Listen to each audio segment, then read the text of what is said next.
ఉదయం 6 గంటలు. లత అప్పుడే స్నానం చేసి గదిలో అటూ ఇటూ పచార్లు చేస్తోంది. ఆ పాతకాలపు రెండంతస్తుల ఇంటి నిశ్శబ్దం, అక్కడి పనుల వేగం ఆమెను నిలబడనివ్వట్లేదు. లతాకి రఘురాంకి పెళ్ళై సరిగ్గా 6 నెలలు. రఘురాం కుటుంబం ఆ ఊళ్ళో పేరున్నది. తల్లి అన్నపూర్ణమ్మగారు ఎంతో పద్ధతిగా, కాస్త గంభీరంగా ఉంటారు. లత పుట్టిల్లు నగరంలో సందడిగా, స్నేహపూర్వకంగా ఉంటుంది.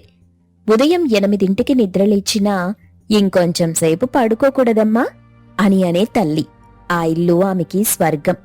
మెట్టినింట్లో ప్రేమని మాటల్లో కాకుండా పనుల్లో చూపిస్తారు. ఈ సూక్ష్మమైన తేడాను లత అపార్థం చేసుకోవటం మొదలెట్టింది.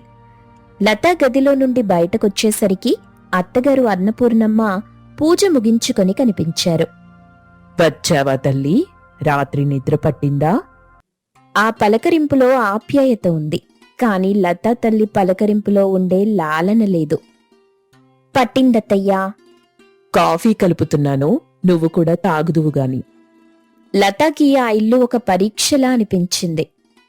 అత్తయ్యా, నేను చేస్తాను. పర్వాలేదమ్మా, నువ్వెళ్ళి రఘుని లేపు. వాడికి ఆఫీస్ టైం అవుతుంది.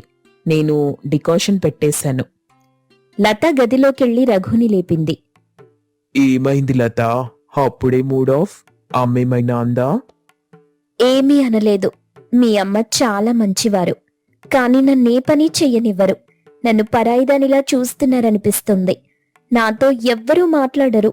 అంతా నిశ్శబ్దం. నాకేదోలా ఉంది. పిచ్చి లత, ఇది నీకు అలవాటు లేని వాతావరణం. అమ్మ అంతే, తక్కువగా మాట్లాడుతుంది, పనులే ఎక్కువగా చేస్తుంది. మా నాన్నగారు కూడా అంతే. ఇక్కడ మౌనానికి కూడా ఒక భాష ఉంటుంది. నువ్వు త్వరగా అలవాటు పడతావులే. కాని లత అలవాటు పడలేకపోయింది. ఆమె మనసు పుట్టింటితో పోలిక పెట్టుకోవటం మానలేదు. ఒక ఆదివారం, అత్తయ్యా, ఈరోజు నేనందరికీ ఉప్మా చేస్తాను. సరేనమ్మా, నీ ఇష్టం. కాకపోతే ఈ ఇంట్లో అందరూ కాస్త నెయ్యి తక్కువగా తింటారు, చూసివెయ్యి. లతకి ఆ మాట సలహాలా కాకుండా ఆజ్ఞలా వినిపించింది. ఇక్కడ ఇది కూడా కొలతేనా అని లోలోపల రగిలిపోయింది. ఉప్మా వడ్డించింది.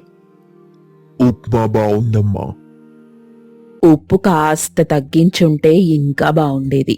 రేపటి నుండి చూసుకుని వెయ్యి. అంతే. లతాకి కన్నీళ్లాగలేదు. తన గదిలోకి వెళ్లిపోయి తలుపేసుకుంది. ఆమె నేరుగా తన తల్లికి ఫోన్ చేసింది. అమ్మా! ఏమైందమ్మా? ఏమైంది? రఘు ఏమైనా అన్నాడా? మీ అత్తగారు? అత్తగారేమనలేదు, కాని నేను చేసిన ఉప్మాలో ఉప్పు ఎక్కువైందంట. నన్నందరి ముందు అన్నారు. అయ్యయ్యో, ఇంత చిన్నదానికేనా అంటారు? నా బంగారాన్వి నువ్వు. నువ్వేం చేసినా రుచిగానే ఉంటుంది. వాళ్ల పద్ధతులు వేరుగా ఉన్నట్టున్నాయి. సర్దుకుపోవాలమ్మా. సరే, నువ్వేం దిగులు పడకు. నేను మీ నాన్నతో మాట్లాడి వచ్చే వారం నిన్ను 2 రోజులు ఇక్కడికి తీసుకురమ్మని రఘుకి చెప్పిస్తాను. ఇక్కడికొచ్చాక నీకు నచ్చినవన్నీ చేసి పెడతాను.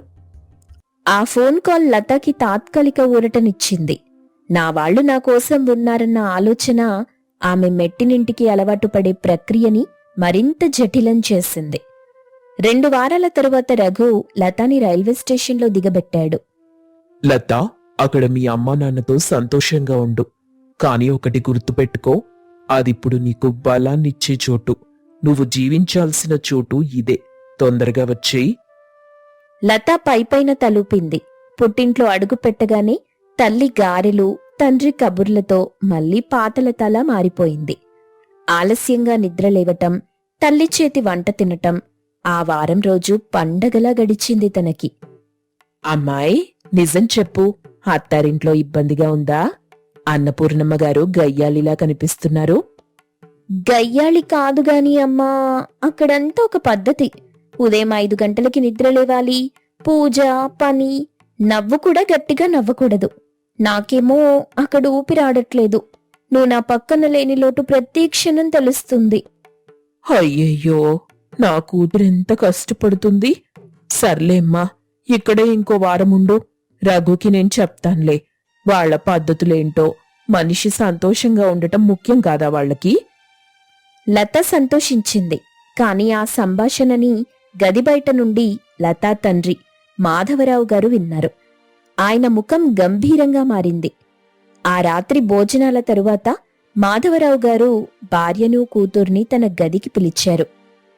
లత, ఇక్కడికొచ్చి వారం రోజులైంది.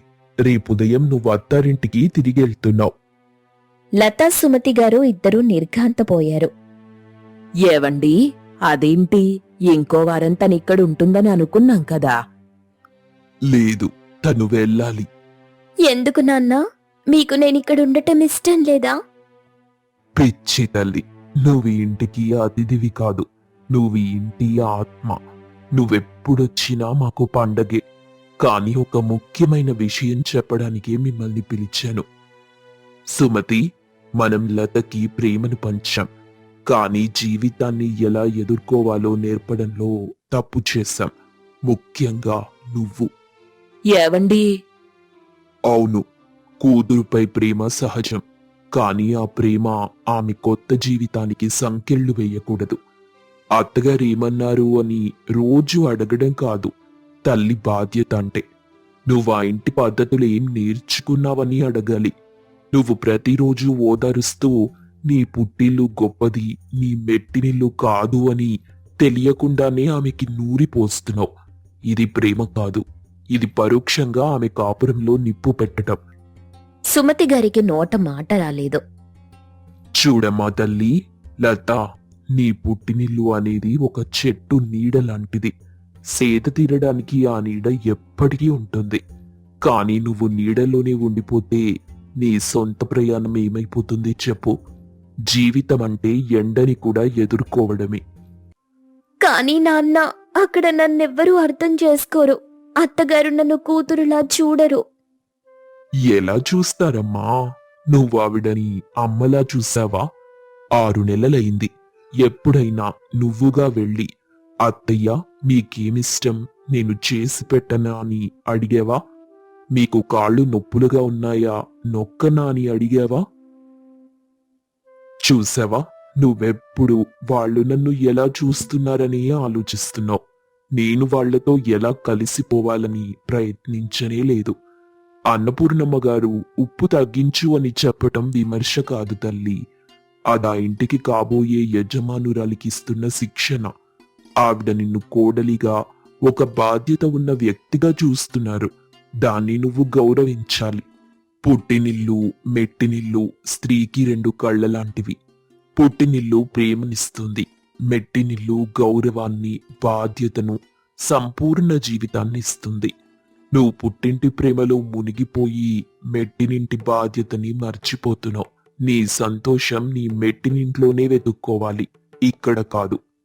ఆ రాత్రి లతాకి నిద్ర పట్టలేదు. తండ్రి మాటలు సుత్తి దెబ్బల్లా తగిలాయి. కాని ఆమెలోని అపార్థాల పొరలను పగలగొట్టేశాయి. ఆమెకి మొదటిసారి అత్తారింటి గంభీరత వెనుక ఉన్న బాధ్యత, క్రమశిక్షణ అర్థం కావటం మొదలైంది. మరుసటి రోజు ఉదయం లత తనే తండ్రి దగ్గరికొచ్చింది. నాన్న, నేనీరోజే బయలుదేరుతున్నాను. రఘుకి ఫోన్ చెయ్యండి, స్టేషన్కి రమ్మని. ఆమె గొంతులో నిన్నటి దిగులు లేదు, ఒక కొత్త దృఢ నిశ్చయముంది. సుమతిగారు బాధపడినా భర్త మాటల్లోని సత్యం ఆమెను మౌనంగా ఉండేలా చేసింది. తిరుగు ప్రయాణంలో లత మనసు తేలిగ్గా ఉంది. మెట్టినింటి గడప తొక్కింది. హాల్లో ఉన్న అన్నపూర్ణమ్మ గారు పుస్తకం చదువుకుంటున్నారు. వచ్చావా తల్లి? అత్తయ్య, పుట్టింటి నుండొస్తున్నాను కదా, మా అమ్మ మీకిష్టమని ఈ సున్నుండలు చేసి పంపించారు. మీ అమ్మకు నాకిష్టమనెవరు చెప్పారు? నేనే చెప్పానత్తయ్యా, మీ గురించి రఘునడిగి తెలుసుకున్నాను. సరే సరే, లోపలికెళ్ళి స్నానం చెయ్యి, అలసిపోయుంటావు. లత 5 నిమిషాల్లోనే స్నానం ముగించి నేరుగా వంటింట్లోకొచ్చింది. అన్నపూర్ణమ్మ కాఫీ కలపడానికి సిద్ధమవుతున్నారు. అత్తయ్యా, దయచేసి మీరెళ్ళి కూర్చోండి. ఈరోజు నుండి కాఫీ పెట్టే బాధ్యత నాది. కొలత నాకింకా సరిగ్గా తెలీదు, కాని నేర్చుకుంటాను. అన్నపూర్ణమ్మ ఒక్క క్షణం కోడలి ముఖంలోకి చూశారు. ఆ ముఖంలో బెరుకు లేదు, నేర్చుకోవాలన్న తపన కనిపించింది. సరే తల్లి. లత జాగ్రత్తగా కాఫీ కలిపి తీసుకొచ్చింది. అన్నపూర్ణమ్మ గారు ఒక్క గుక్క వేశారు. డికాషన్ కొంచెం చిక్కగా పడింది. పర్వాలేదు, రుచి బావుంది. రేపు సరిగ్గా కలుపుతానులే అత్తయ్యా. ఈసారి లతాకి ఏడుపు రాలేదు. ఆ సాయంత్రం సుమతి గారు ఫోన్ చేశారు. అమ్మా లత, ప్రయాణం ఎలా జరిగింది? అత్తగారేమన్నారు? సున్నుండలు నచ్చాయా? అమ్మా, అత్తగారు చాలా బావున్నారు. సున్నుండలు నచ్చాయి. నేను కొంచెం పనిలో ఉన్నాను. అత్తగారికి కాళ్ళు నొప్పులుగా ఉన్నాయంట. కాస్త నూనె రాసి మసాజ్ చెయ్యాలి. నేను రేపు ఉదయం తీరిగ్గా చేస్తాను అని ఫోన్ పెట్టేసింది. గదిలో అన్నపూర్ణమ్మ గారు కాళ్ళు చాపుకొని కూర్చున్నారు. లత నూనె డబ్బాతో వచ్చి ఆమె పాదాల దగ్గర కూర్చుంది. అత్తయ్య, మీకేం పర్వాలేదంటే? అన్నపూర్ణమ్మ గారు అంగీకారంగా మౌనంగా కళ్ళు మూసుకున్నారు.